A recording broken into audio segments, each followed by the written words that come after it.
Hi, I'm Wix, and I don't know how to start videos. Let's get to the chase, shall we? You want a tank, and I can help you. Now, in the interest of time, I'll be focusing on the basics of tanking dungeons up to around level 30 when your job becomes available. If you are new to Final Fantasy XIV, or MMOs in general, you should know about the Trinity system. All the system does is describe what each person's role in the group is. In Final Fantasy, the roles are tank, healer, and damage dealer, which is also commonly referred to as DPS. The DPS kills things, the healer keeps people alive, and the tanks run in first, screaming profanities at their enemies in order to keep their attention off the rest of the group. So that sounds appealing, then tanking is right up your alley. Since this is a game made of ones and zeros, the attention of your enemies obviously has a numerical value, which is referred to as enmity in game terms, and aggro or threat by the community. They can be a bit obnoxious sometimes. So your job as tank is to generate more aggro than anyone else in the group and survive while doing it. And what better way to survive than covering yourself in the heaviest armor you can find? Don't worry if you're just starting out and don't have the cash to deck yourself out in high quality melded gear, you can clear the first few dungeons in basic level 15 bronze armor. Getting a high quality, level appropriate weapon is your priority here, even if you have to craft it yourself. While it's not entirely necessary in your average group, there's always the off chance that a hardcore raider will join in and promptly make your job a living nightmare. Next, you're gonna want to dye that horrible mishmash of colors into something more appealing to the eye. Good, now go take some screenshots and post them on Reddit for some sweet, sweet downvotes. This wasn't kind of love concrete in a forest of trees like towers. Okay, that's out of the way. Well, we can move on to the exciting stuff, like the user interface. Once you engage a hostile group, all your enemies show up in this list. If the circles are flashing red, you have the enemy's attention. If they turn yellow, you do not. While this tool is useful for keeping track of the entire group, it doesn't really provide an accurate view of your aggro in relation to your group members. But don't worry, the devs got your back. I present to you the aggro bar. If this bar is full, you're doing your job right. But other players have bars too. And if theirs is bigger than yours, it might get embarrassing. Okay, seriously, this is your only way of accurately gauging which enemy needs some attention before you lose it. Just remember, this only represents the aggro table of your currently selected target. Okay, now that you understand what aggro is and how to read it, let's look at the skills and abilities you'll be using for the next few thousand hours. First thing to note is the difference between weapon skills and abilities. Weapon skills have a short recast timer amongst themselves, which we call a global cooldown, and abilities completely ignore this but get way longer cooldowns to compensate. Weave abilities in between weapon skills if you want to maximize aggro generation. Both Gladiator and Marauder generate aggro in a similar way. Both get a single target range attack, single target combos, and an area of effect attack for groups of enemies. The difference between the two is in the playstyle. If you like a defensive approach, go with the Gladiator, and if you like hurting things, go with the Marauder. Rest assured, both can fill the tank role in any content successfully. Before we delve into the nitty-gritty nuance of each class, let's go over the tooltips and combos real quick. Take Skull Sunder for example. Very bad skill on its own with just 100 potency, but if you use it after heavy swing, it suddenly becomes an awesome 200 potency attack. That's your basic Marauder combo. But that's not all. See that additional effect of increased enmity? That means that whatever you deal in damage with that attack will get tripled in aggro generation. So your enemy will think that that 200 potency attack hurt like a 600 potency attack. All skills that have this additional effect apply a triple increase in aggro generation, except for the third combo skill, Butcher's Block and Rage of Helone. Both of these have a whopping ×5 aggro multiplier, and is by far the biggest aggro generating single target skill you have. So long as you combo it for full potency, that is. Also note that abilities and spells will not interrupt your combo, so feel free to throw in a flash or pop a cooldown when needed. Got all that? Good, let's delve deeper into the Gladiator's skill arsenal. Convalescence and Rampart are your two major cooldowns when shit hits the fan. This means the I might need it later mentality kicks in, and the first instinct will be to save them for when it's already too late.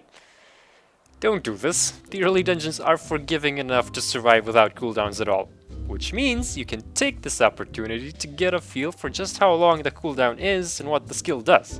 The more damage you mitigate, the more bored the healer becomes, which means they might start DPSing just to have something to do. And that's exactly what we're aiming for with this class, boring the healer into action. At around level 18 you realize that you don't actually have to throw your shield at enemies to make it useful, and decide to start bashing enemies in the face with it. Turns out that stuns them for a while. The interesting thing about your stunning ability is that it's on the global cooldown, which means you can spam it. There is a downside, however. Classes usually have an off-global cooldown stun to interrupt boss mechanics. For gladiators, this becomes considerably more difficult if you don't know the fight or time a weapon skill poorly. At level 20 you get an interesting trait that makes Flash even more unique.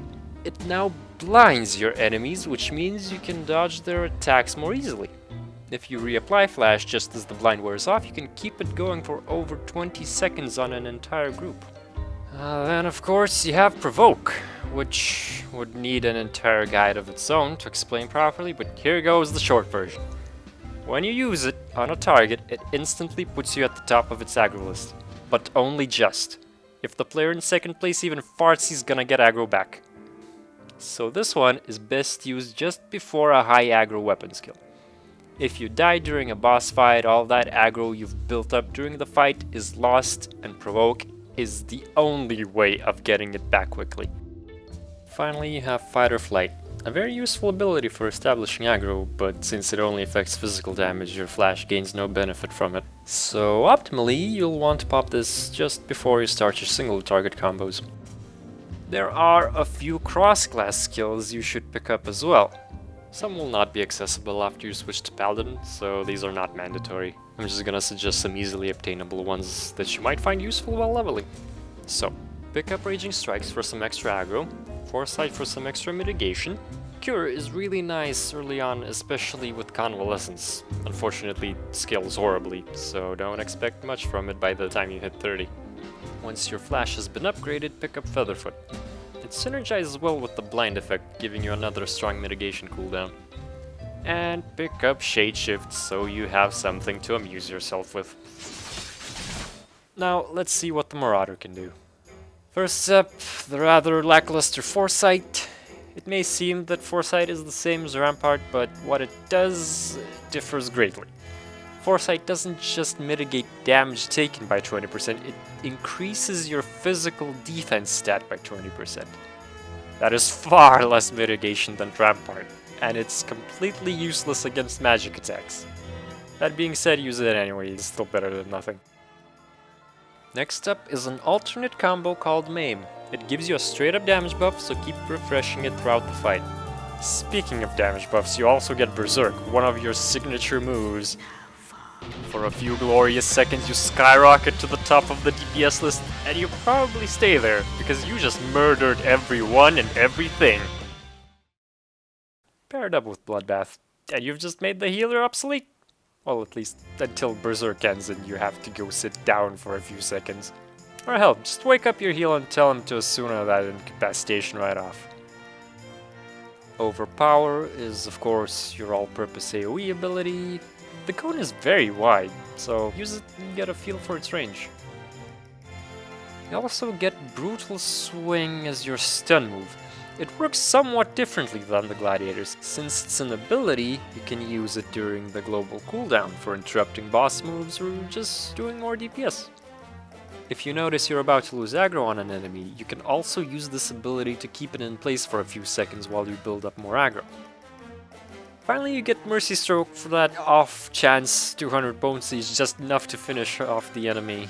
But hey, free damage, so can't complain too much.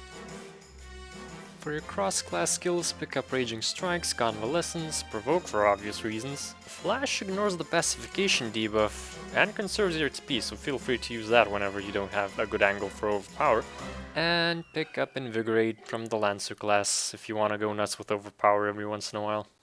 Okay, after all that, we've established a decent theoretical base. Now let's apply that knowledge in an actual dungeon run. Step 1 is forget you rebound everything since the last time you gave up on making a guide. Step 2 is look for where the fuck you put Flash. Let's try this again. First, you'll want to pull with your Tomahawk or Shield Lob. Your damage dealers will likely go for this enemy first, giving you some time to position and establish aggro on the rest of the group. A couple of AoEs should be enough to keep aggro off the healer. Now we go back to single targeting. If you've built up a good aggro lead on a target, you can move on to the next one, as it will likely die before you lose aggro. Next, make sure to keep an eye on your damage dealers. At least one of them will likely not pay attention to your subtle hints about what to kill first, so you just might have to deal with high damage going out to different targets. Use your single target combos while tabbing between them.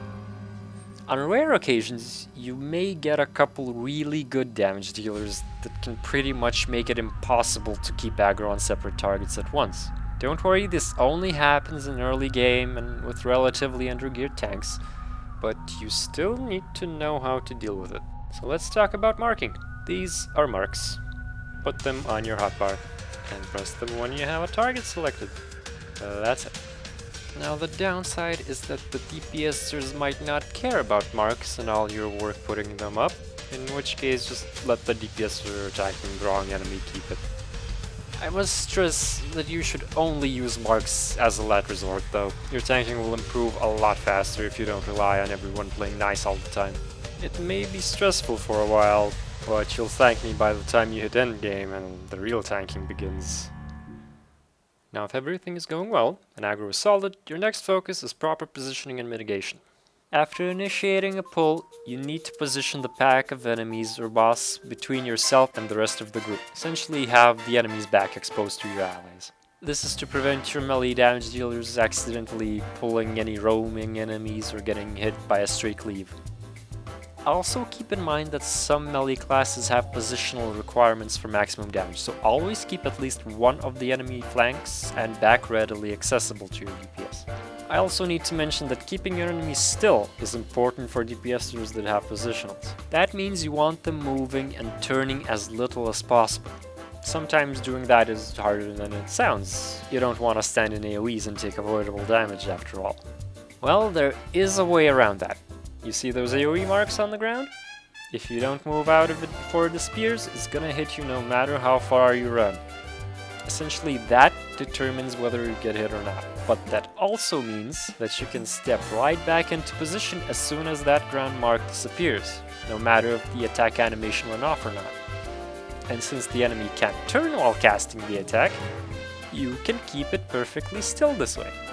And all the pugilists will love you for it.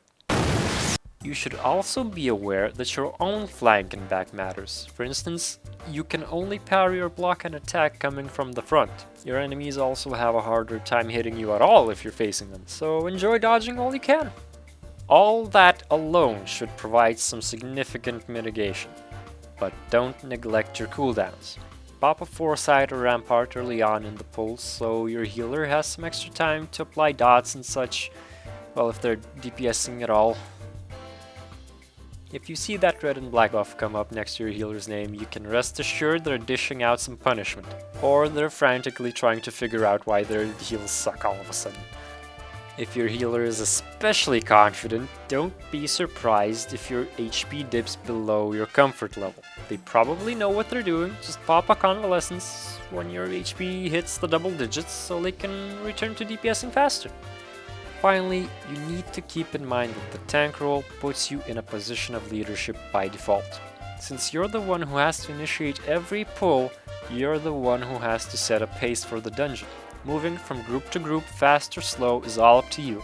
So pay attention if your healer needs MP, Look at the chat and see if anyone's asking for a TP break. And if you're tanking a dungeon for the first time, don't hesitate to tell your group members. You'd be surprised at how much more forgiving people can be just by knowing that little detail. Okay, if you got all that, you're well on your way to becoming an excellent tank. This is far from everything you need to know, mind you, but it should serve as a good foundation to build on. See you next time.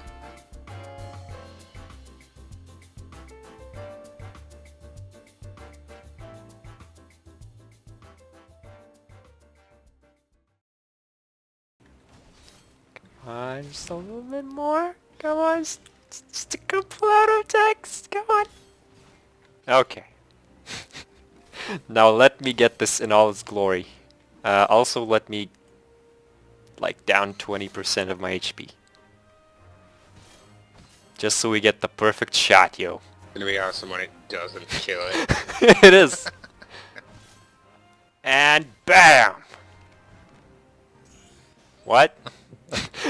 What? Get it? Your auto attack killed it. Fuck me! God damn it! He jinxed you. My God! Even with the perfect setup, you can't get this fucking thing to work properly.